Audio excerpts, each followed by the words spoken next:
오늘 은혜 받으실 말씀 에스더 7장 1절에서 10절까지 말씀을 공보경 집사님이 봉독해 주십니다. 왕이 하만과 함께 또 왕후 에스더의 잔치에 가니라. 왕이 이 둘째 날 잔치에 술을 마실 때에 다시 에스더에게 물어 이르되, 왕후 에스더여, 그대의 소청이 무엇이냐? 곧 허락하겠노라.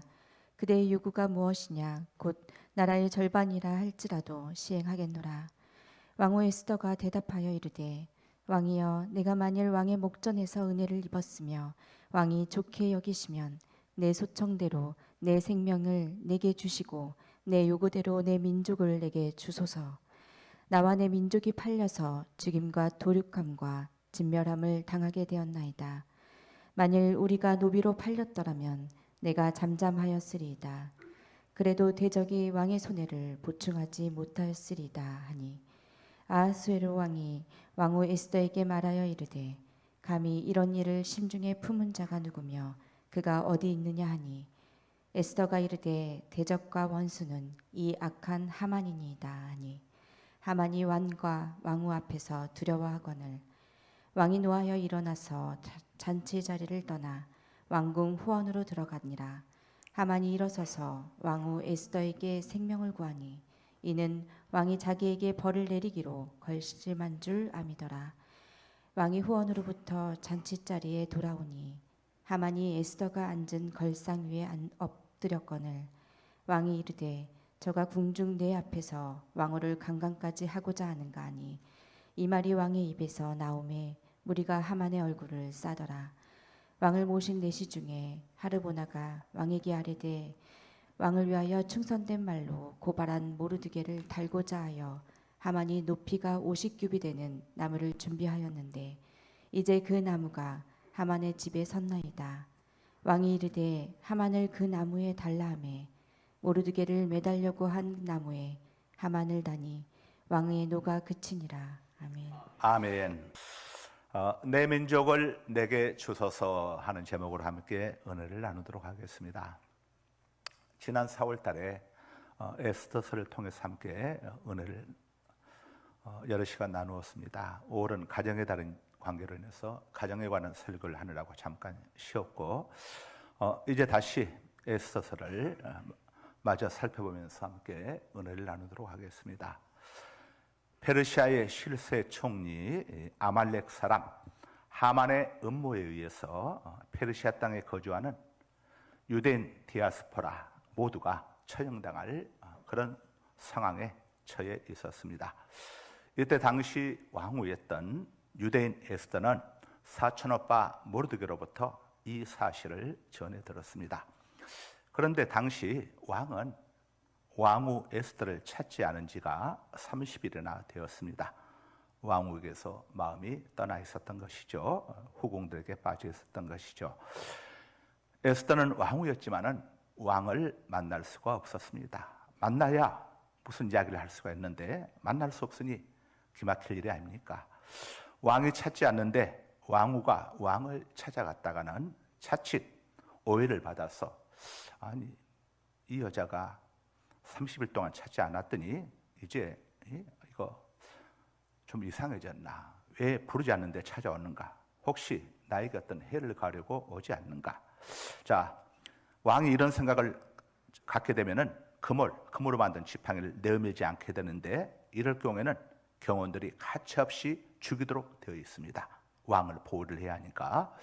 이것이 페르시아의 지엄한 국법이었습니다. 그래서 왕후는 남편이지만 왕 앞에 나갈 수가 없었고, 먼저 하나님 앞에 사흘을 금식하며 기도했습니다. 자, 에스더가 사흘을 금식하며 기도할 때에 어떻게 기도를 했을까요? 여러분들이라면 어떻게 기도를 하겠습니까?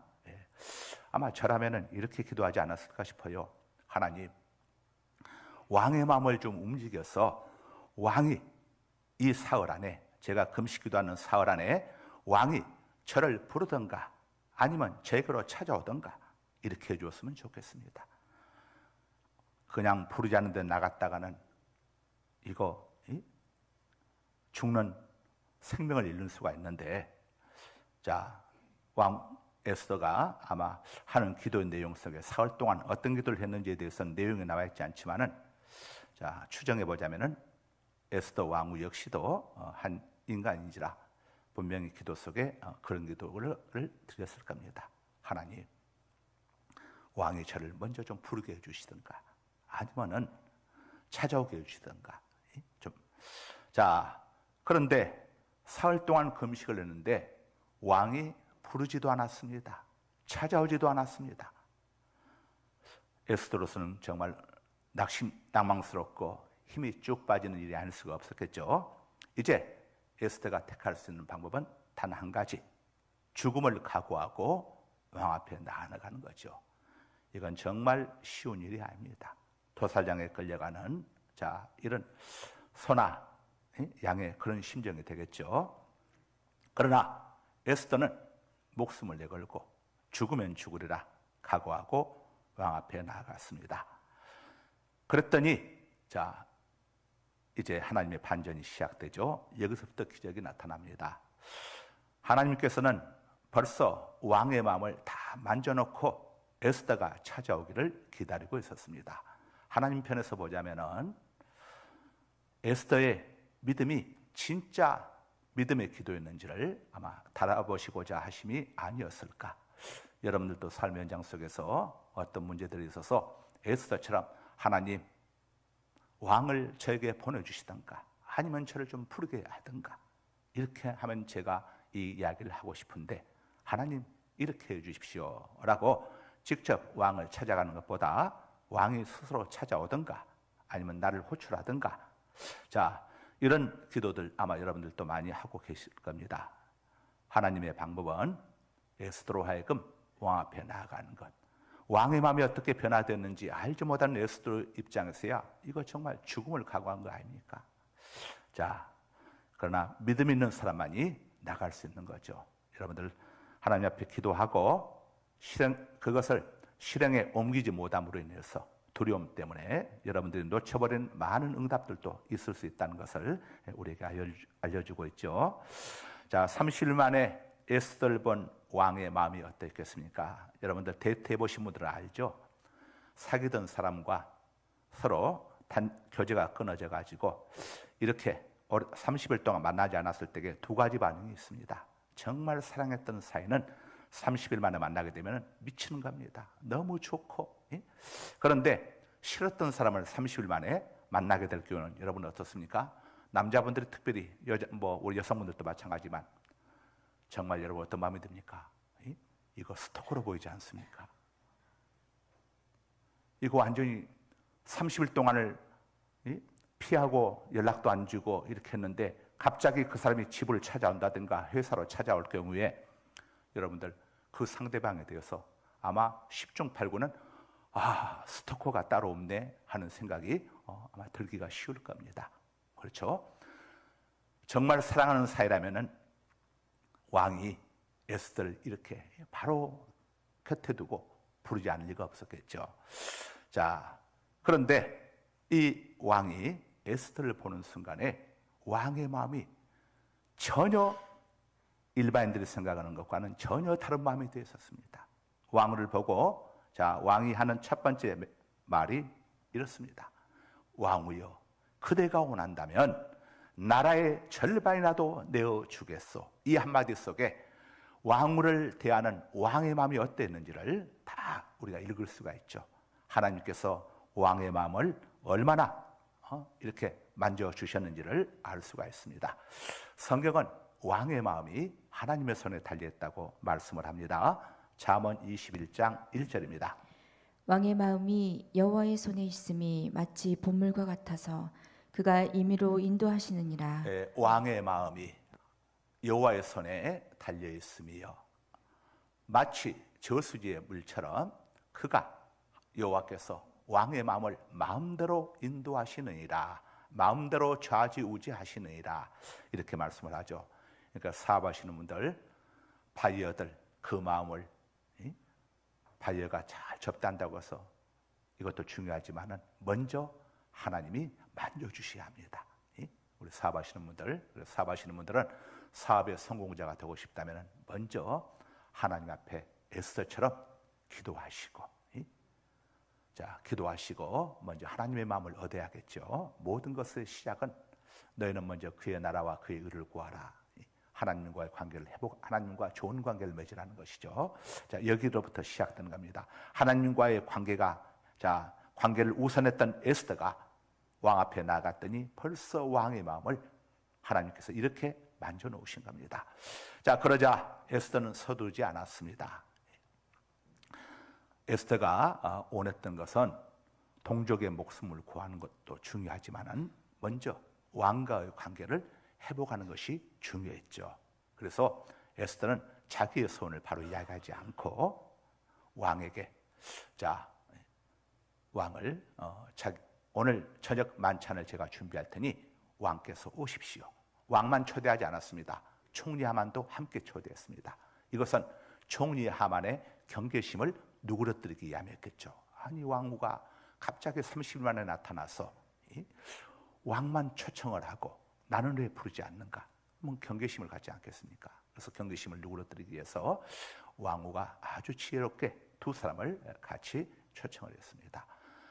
에스더가 하나님께 기도해서 하나님이 에스더의 마음을 만져주었지만은, 자, 그 다음 일은 또 에스더가 이렇게 지혜롭게 처리했습니다. 여러분들이 사회 문제, 장사하는 문제들 하나님께 기도하는 것이 1번이지만 그걸로 다 되어진다고 생각해서는 안 됩니다.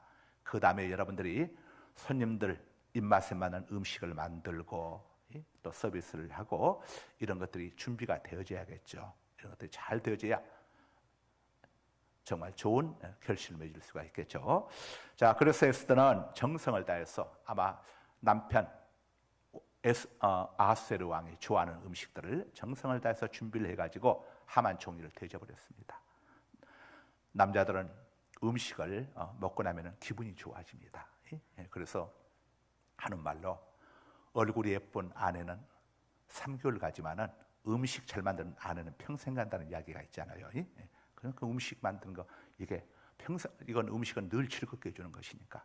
그렇다고 뭐 음식 만드는 재주가 없다고 해서 여성 여러분들 실망하지 말고 남편이 좋아하는 것만 열심히 잘 준비해서 해주면 되는 거니까 식사 끈이 굶기지만 마시고 잘 하시면 됩니다. 자, 이걸 먹고 난 이 아하스웨로 왕이 너무 기분이 좋아졌어요. 그러고 나니까 이제 에스더에게 다시 이야기합니다. 그대의 소원이 무엇이요? 나라의 절반이라도 내가 그대에게 주겠어. 자, 그러나 에스더는 역시 서두르지 않았습니다. 아마 에스더가 남자의 마음을 사로잡는 법을 연구를 많이 했나 봐요. 3일 동안 금식을 하면서. 이 왕의 마음이 변덕스럽다는 것을 와스디 왕후를 쫓아낸 사건을 통해서 에스더는 들어서 알고 있었기 때문에 나라의 절반을 주겠다고 했지만 갑작스럽게 이야기할 때에 또 이것이 또 일이 꼬일 수가 있지 않습니까? 그래서 충분히 이 왕의 마음이 변덕 부릴 수 없도록 하기 위해서는 이 왕이 몇 번은 그래도 같은 이야기를 반복을 해야 본인이 한 말에 매게 되겠죠. 그래서 역시나 왕후가 내일 저녁에 다시 제가 저녁을 준비할 테니까 그때 오도록 하십시오.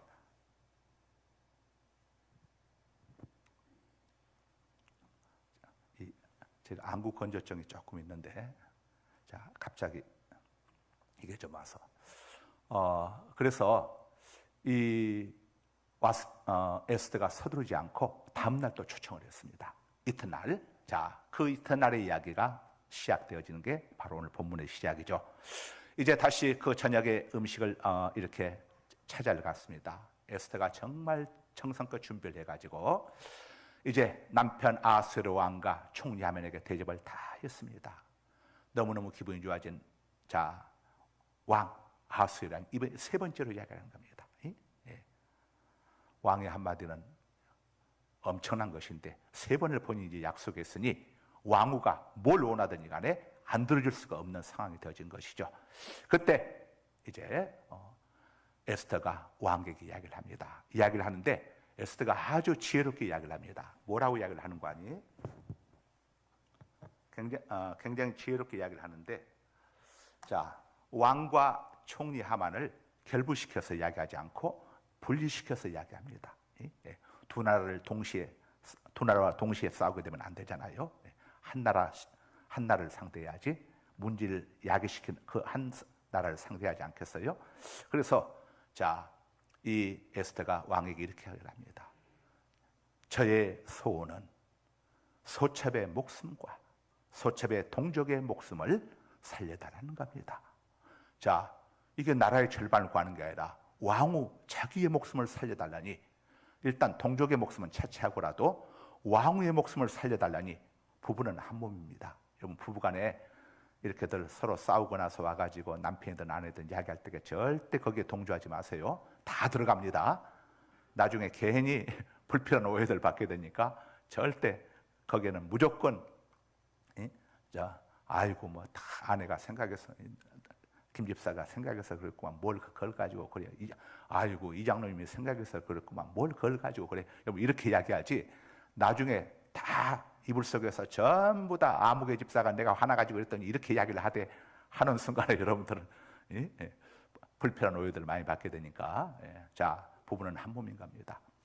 에스더의 목숨을 죽이려고 하는 자가 있다면 그 자는 곧 왕의 목숨을 노린 자가 아닙니까?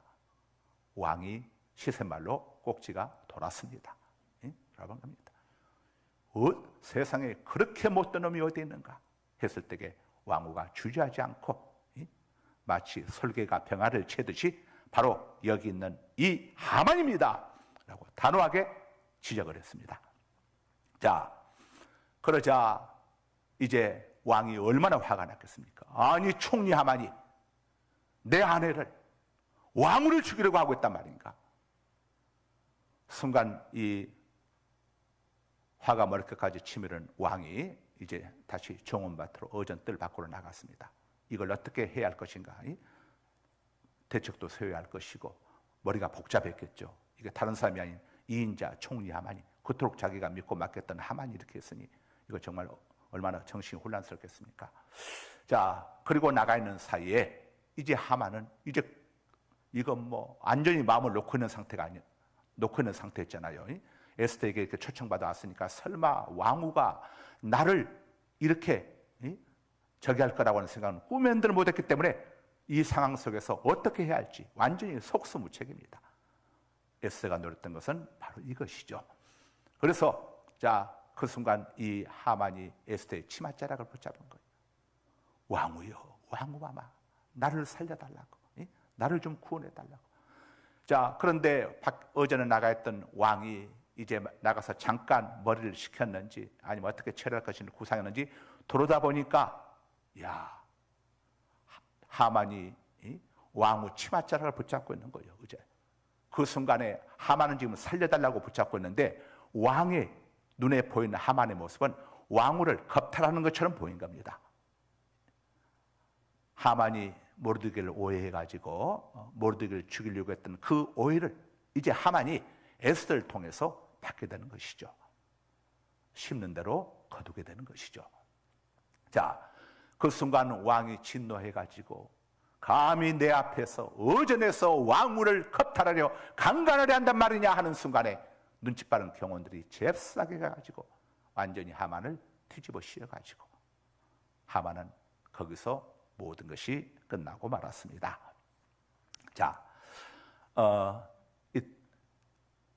왕후 에스더가 왕에게 이야기를 합니다. 감성적으로만 이야기한 게 아니고 또 이성적으로, 경제적인 것으로도 이야기를 하죠.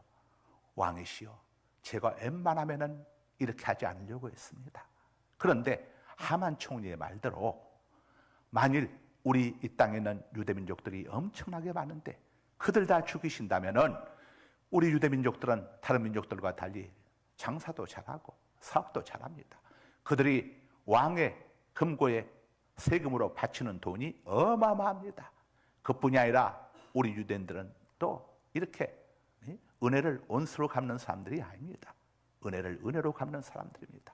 그래서 나라에 어려운 일이 있을 때나 왕에게 어려운 일이 있을 때는 국가 이런 일들이 있을 때는 앞장을 서서 하는 이런 사람들인데, 만약에 이들을 다 죽이신다고 한다면 왕에게 엄청난 경제적 손해, 물질적 손해, 노동력 손해, 엄청난 손해가 임할 것이기 때문에 아내된 입장으로서, 왕후의 입장으로서 그냥 보고만 있을 수 없어서 제가 이렇게 행한 것입니다 라고 왕에게 이야기를 한 겁니다.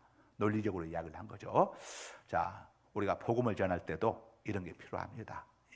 예수님을 믿게 되면, 영접하게 되면 얻게 될 유익, 당신이 예수님을 당신의 구주로, 하나님의 아들로, 그리스도로 영접하게 된다면 당신은 모든 죄 용서받습니다.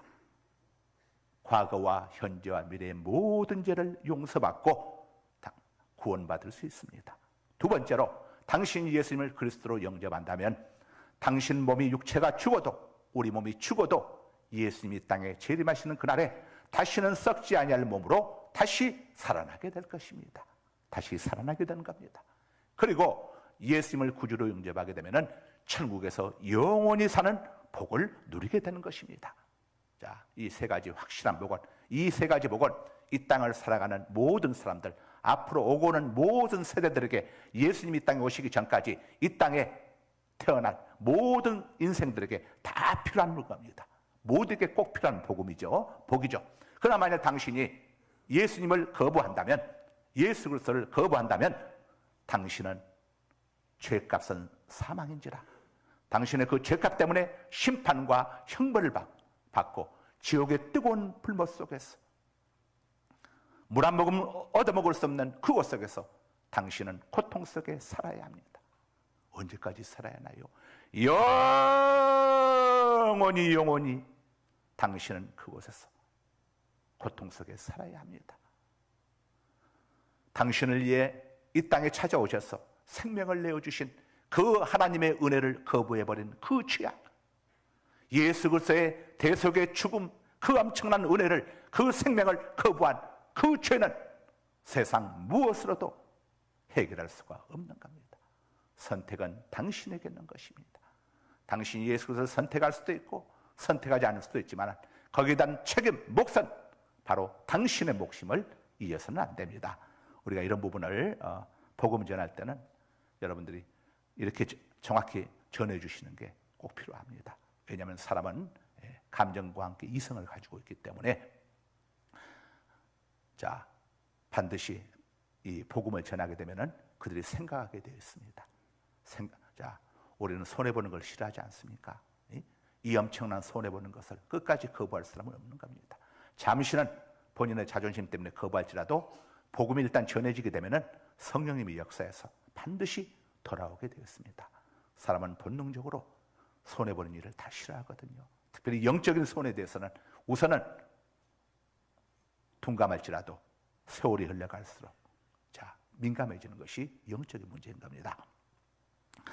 자, 에스더 이야기를 들은 이제 아하스의 왕이 정말 화가 나가지고 이렇게 했을 때에 이 하만을 경호원들이 다 포박해 버렸습니다. 그리고 모르드게를 처형하려고 했던 바로 그 장대에 매달려서 하만과 그가 자랑했던 10명의 아들들이 함께 죽임당하는 불행한 비참한 최후를 맞이하게 됩니다. 맞이하게 되죠. 이 모든 것들은 결국 하만이 모든 것을 계획해서 자기 뜻대로 다 되어질 것 같았지만 하나님의 반전이 시작되고, 그 반전의 시작은 에스더의 금식 기도로부터 시작되었고, 하나님이 개입하심으로 인해 가지고 이렇게 엄청난 대반전의 역사가 일어났습니다. 6월은 호국 보훈의 달입니다. 지금부터 73년 전 북한 공산군이 우리 대한민국을 침공해 왔습니다. 사흘 만에 서울이 함락되었고 낙동강까지 밀렸습니다. 대한민국 공산화는 시간 문제였습니다. 그때 부산으로 피난 온 목사님들, 장로님들, 성도들이 자유 대한민국을 위해서 에스더처럼 간절히 금식하며 기도했습니다. 그리고 이승만 대통령은 신속히 미국 트루먼 대통령에게 구원을 요청했죠. 하나님의 대반전이 시작된 겁니다. 주일 미군과 유엔군의 신속한 참전과 메가더 장군의 인천 상륙작전으로 순식간에 전세가 역전되었습니다. 오늘의 우리 대한민국, 이렇게 하나님을 마음껏 예배할 수 있고 예수님을 구주로 영접하고 영생 구원을 얻을 수 있는 오늘의 대한민국이 될 수 있게 된 겁니다. 만일 그때 우리 대한민국이 공산화되었다면 오늘 우리는 예수님이 누구신지, 김일성의 일을 하나님으로 알고 김일성 신자가 되어가지고 여러분, 이 땅에서도 고통받고 죽어서도 지옥에 가서 영원히 고통받는 이런 불행하고 참담한 삶을 우리가 지금 살고 있을 겁니다. 38선 너머의 저 북한을 보십시오. 외교관들이 지금 탈출 열시를 이루고 있지 않습니까? 목숨을 걸고 목선을 타고 먹고 사는 문제 때문에 여러분, 이 대한민국으로 넘어오고 있지 않습니까? 이런 북한의 참담함이 오늘 우리가 똑같이 겪어야 할 그런 상황이었는데 정말 하나님께서 간섭하여 주시고 우리 성도님들, 우리 할머니들, 할아버지들, 그분들의 눈물의 기도와 헌신과 희생 때문에 오늘 이렇게 우리 대한민국이 이루어졌습니다. 따라서 우리 성도들은 우리 자유 대한민국을 위해서 엄청난 은혜를 베풀어 주신 하나님의 은혜와 함께 하나님께서 우리 자유 대한민국을 지켜주시기 위해서 보내준 많은 유엔군들, 또 국군들, 우리 또 학도 의정군들, 그들의 피와 희생을 우리가 잊어서는 안 되는 겁니다. 오늘 자유 대한민국에서 살아가는 모든 이들, 특별히 우리 성도들은 나라의 소중함을 잊어서는 안 됩니다. 최고의 애국이 뭡니까?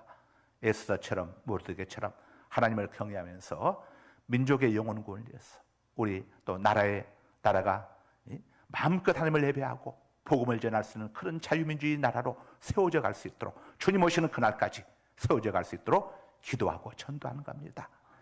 그리고 이 일을 위해서 정말 자유 대한민국을 위해서 희생하신 분들의 죽음이 헛되지 않도록 나라를 위해 기도하고 자유 대한민국을 지켜가는 것, 이것이 최고의 애국이고 새벽을 깨우며 기도하는 우리 성도들이야말로 진짜 애국자인 겁니다.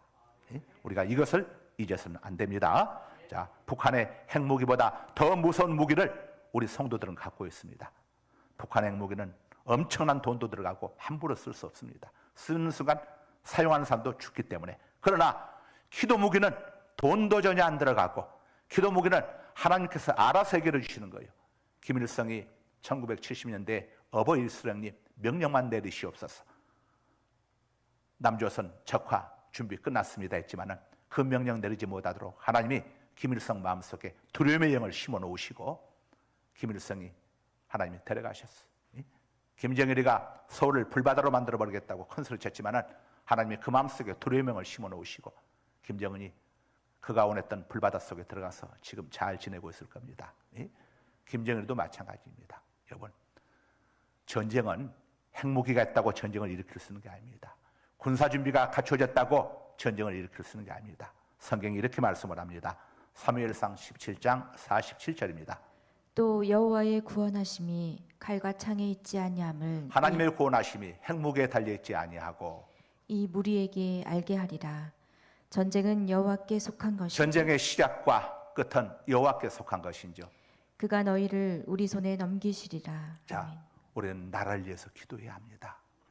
하나님께서 우리 대한민국, 여러분, 그냥 대한민국은 안 됩니다. 자유민주주의 대한민국이어야 합니다.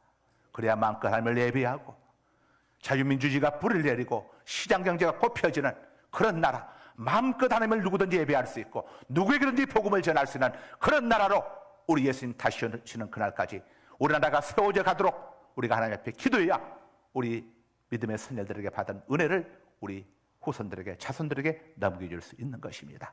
기도합니다. 거룩하신 아버지 하나님,